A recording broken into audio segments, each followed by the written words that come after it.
If you ever thought about investing in real estate and you had this one question, should I buy a nicer neighborhood with lesser risk or a rougher neighborhood with more cash flow? Well, this video is for you. Today I'm gonna break down A, B, C, D neighborhood. I'm gonna share with you the pros and the cons on real estate investing in these four markets. When I speak about A, B, C, D neighborhood, this is not like city planning department categorizing this kind of area, okay? This is basically street level investor like me and other investors we use to grade basically these areas. So we determine these areas on a whole bunch of things. For example, income level, condition of the property, crime rate, rating of school district, tenant quality, and overall desirability.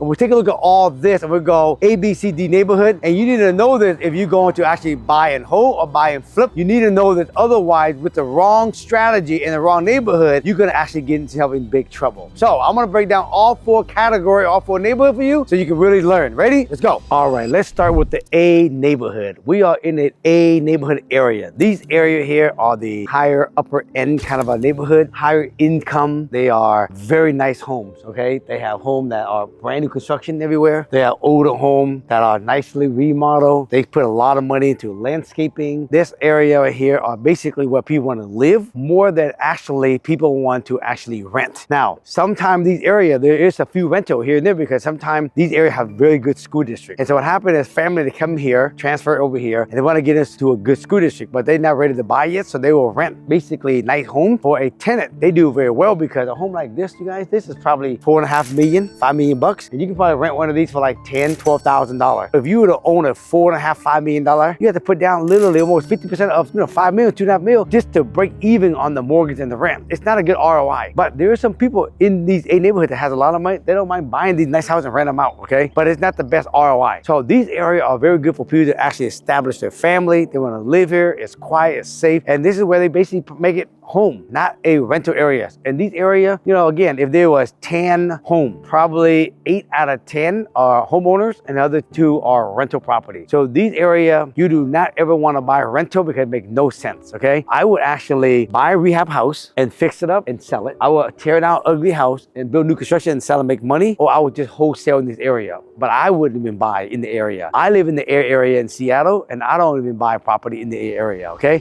Actually, I have my property and I have 2 rentals I own that my family live in. My mother-in-law live in one of them, my brother-in-law live in the other one. That's the only reason why I even did it, just because I want the family to be close. But I do not want to own rental property. I buy all my rentals. You guys, you're gonna hear me talk more about this in the B's and the C. All right, we just finished talking about A. So now the opposite A on the other side is D. This area, basically, my friend G. Nichols basically called this area, D stands for drug infested run real fast, right? But this area right here, you guys, is where I actually grew up. So you see this house? This is the first house we actually lived in when we came to Vietnam. This area is where everybody who basically back in the days that came from another country, this is where they all stayed. Because this is where all the low income housing is, all the refugees live here. And this house actually got better. I mean, you see cars around here. These kind of area, you have a lot of cars that need a lot of work. It sits on the street, or backyard or, on the driveway. And this is how basically you get to realize a little bit about the D neighborhood. So let me tell you a little about D neighborhood, okay? So D area, you guys, depending on what city you're on, it could be a drug area. It could be area where low income, we talked about that. These areas right here, the tenant quality is a lot lower. This is where Section 8 is in these areas. This is where, there's a lot more rental property than there is home ownership. People that own these properties, they probably been here forever. Like this property here, this owner been here since the day we came here and they still live here. And I don't know, this lady's probably in their 100 years old or her kids is taking over the house. Look, he hasn't done much work to the property. So these areas right here, in my opinion, it's great to start out, but if you are gonna be a landlord, you wanna stay away from buying these areas. And the reason why, because when you buy this area, the tenant has lower income. A lot of times they're on,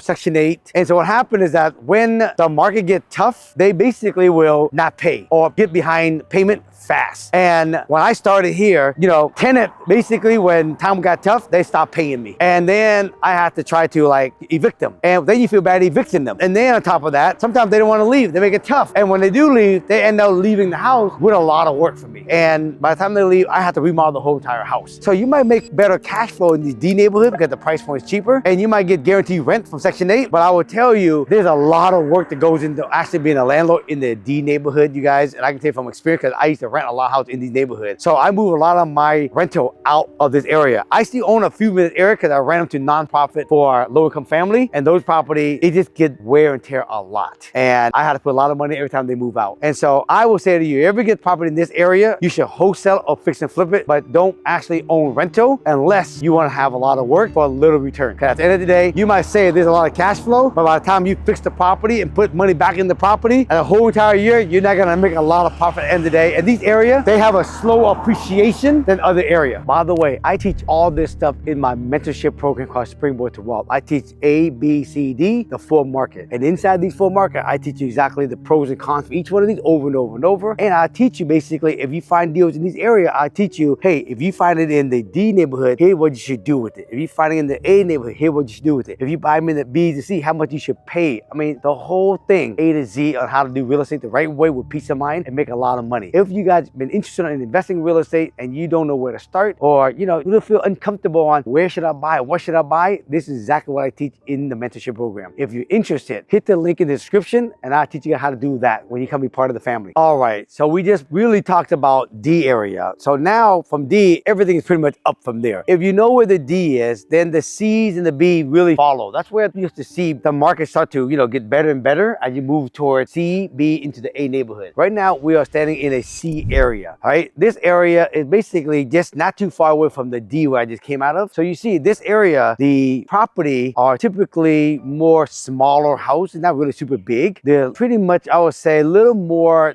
rental property in this area than there is basically owned property. And home in this area, you see, need a little bit of work. There's always like 1 or 2 pop up, like houses bigger. You can see home in this area tend to basically, some maintenance around here, yard work, painting, but this is what a C neighborhood. And in my opinion, if you were to start investing, you don't want to invest in A, and you see why. You don't want to invest in D, you see why. If you're going to do anything, start to buy area like C area like this and work your way into the B. So in these areas, you can still good deals, okay? Because people, they think this is more like the ghetto, but to me, you moving away from there. This is the transition area. D is where, the lowest end of the market. C is transitioning. And eventually C will transition more into the B. So for example, right, if you walk this way, this owner here remodeled the house. So you see some of these C areas, people are remodeling, making it look nicer, okay? And then I also tell you, we own this house, you see? So we bought this house back in the day when most people didn't want to buy this area. We grew up in this area, so I wasn't intimidated. So, we bought this house back in the day, I don't know, maybe 15 years ago for only probably $90,000. Today I can sell this basic 2-bed 1-bath for probably over $250,000. So it's gone up a lot. There's a lot of growth here. And the tenant, okay? And you're gonna get decent money for rent. Of course, not as much as the B's and the A's, but it makes sense. So if anywhere you live across America, try to stay out of the D for rental. Start minimum, at least at a C, and work your way up because you're gonna get better tenant, okay? You get the neighborhood start to transition, appreciation start to happen, and you start to see the neighborhood is transforming, right? This coffee shop down the street. This is where you wanna start, folks. If you wanna have peace of mind and have good experience owning rental property, start buying in the C area and forward. Now, the good thing is this, the C area, you can wholesale, fix and flip, and also own rental. So it's only 2 extra strategies. And remember, the A's, you can wholesale and flip. You don't want to actually own rental because they're making the cash flow. So again, there's only 2 strategies out of the A, 2 strategies out of D, but the C area and the B, you're going to see you have 3 extra strategies. This is why own a rental, start buying the C and the B if you want to own rental. All right, now we are in the B area now. Now, I want you to understand, the A's and the B, it's almost near each other.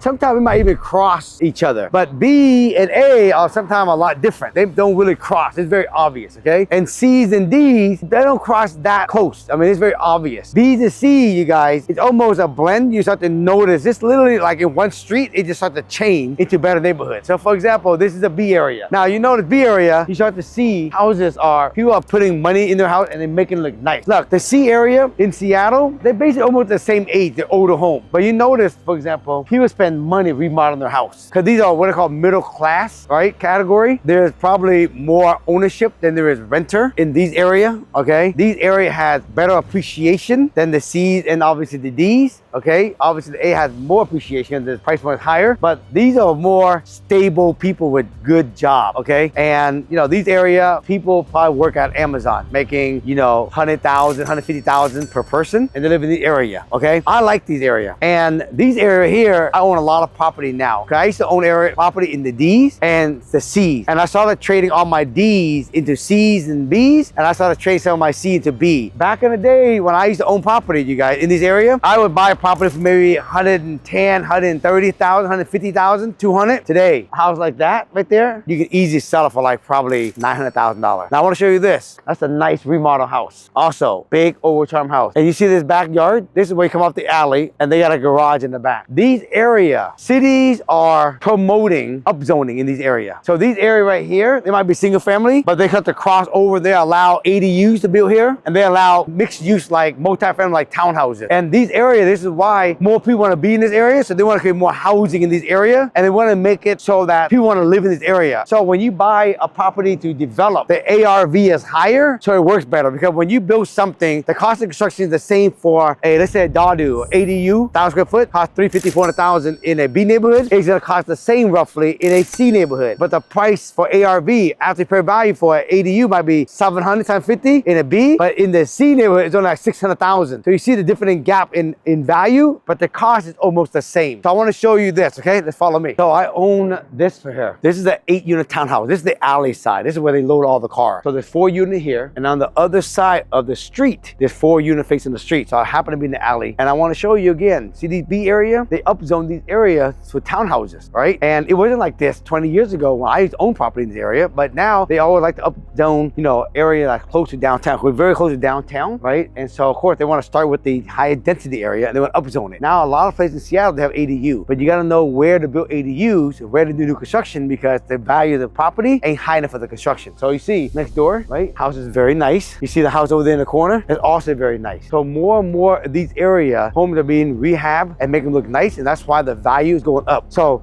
that's why in this area, they're good for rental, because like a townhouse, this is a 1,500 square foot townhouse. We rent these out for like $4,000, $4,200 for a 1,500 square foot townhouse. You won't get these kind of rent in a C neighborhood or D neighborhood, but it's gonna cost you almost the same to build it, because lumber doesn't discriminate in a B neighborhood, C or D. But rentals for pricing, huge different, and ARV value, huge different. Today, I own a lot of property in the B area, some in the C area. I don't have much in the D anymore. I have maybe a couple in the A's, and that's about it. But most of my focus now is buying in the B neighborhood, where I can develop property, expand on the backyard, right? And like, for example, you see this? This is an older property, hasn't been sold yet. They don't want to sell. That's an older home. I will buy something like that, rehab it, then I'll put more units in the backyard, because these areas allow that. And that's the kind of property I buy today in the B area, and the cash flow crazy in these areas because the rent's high and the ARV is high. You get an old house that's like this, you get it for a good price, you rehab it, you spike the ARV, you're gonna get good equity in the front, you get the backyard for free, you build out the backyard. This is where the money is made, in the B area. So you gotta know, again,